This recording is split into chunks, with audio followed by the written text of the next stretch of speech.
कई media reports में ये दावा किया गया कि युवा नेता और जेबीकेएसएस के अध्यक्ष जयराम महतो को चंपई सोरेन का साथ मिल सकता है।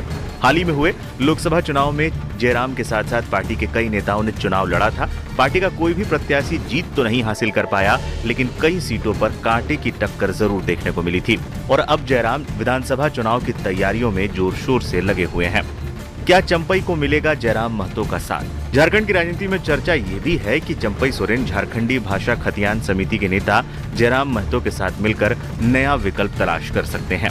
जेबीकेएसएस ने पिछले लोकसभा चुनाव में गिरिडीह, रांची, धनबाद, हजारीबाग में अच्छा वोट प्रतिशत पाया था। चंपई सोरेन एक सुलझे हुए नेता रहे हैं। अगर वो जयराम महतो के साथ आते हैं तो एक मजबूत विकल्प दोनों मिलकर तैयार कर सकते हैं। हालांकि इसे लेकर अभी कुछ भी कहना जल्दबाजी होगी, क्योंकि वैचारिक स्तर पर चंपई सोरेन को जयराम महतो के समर्थक स्वीकार करेंगे, इसको लेकर संशय है, क्योंकि जयराम महतो का पूरा आंदोलन ही जेएमएम और बीजेपी के स्थापित नेताओं के खिलाफ रहा है।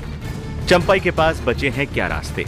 चंपई सोरेन के बीजेपी में शामिल होने की चर्चा थी, हालांकि बीजेपी के साथ उनकी बात नहीं बनी। चुनाव से ठीक पहले बीजेपी चंपई को पार्टी में लाकर कोई नया प्रयोग करने से बचना चाहती है। चंपई सोरेन ने दूसरे विकल्प को अभी चुना है, जिसके तहत उन्होंने नई पार्टी या संगठन को खड़ा करने की बात कही है। हालांकि चुनाव में अब बहुत कम समय है, ऐसे में नई राजनीतिक दल को खड़ा करना उनके लिए बहुत आसान तो नहीं रहने वाला। झारखंड में कई क्षेत्रीय दल बने, कई बिखरे।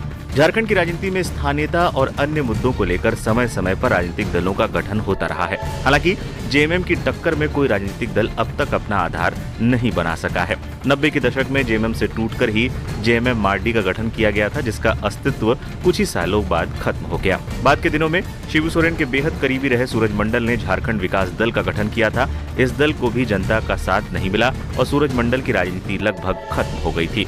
अब चंपई की नई पार्टी का भविष्य क्या होगा, ये तो वक्त बताएगा। लेकिन अगर जयराम का साथ चंपई को मिल गया तो झारखंड की राजनीति आने वाले समय में काफी दिलचस्प हो जाएगी।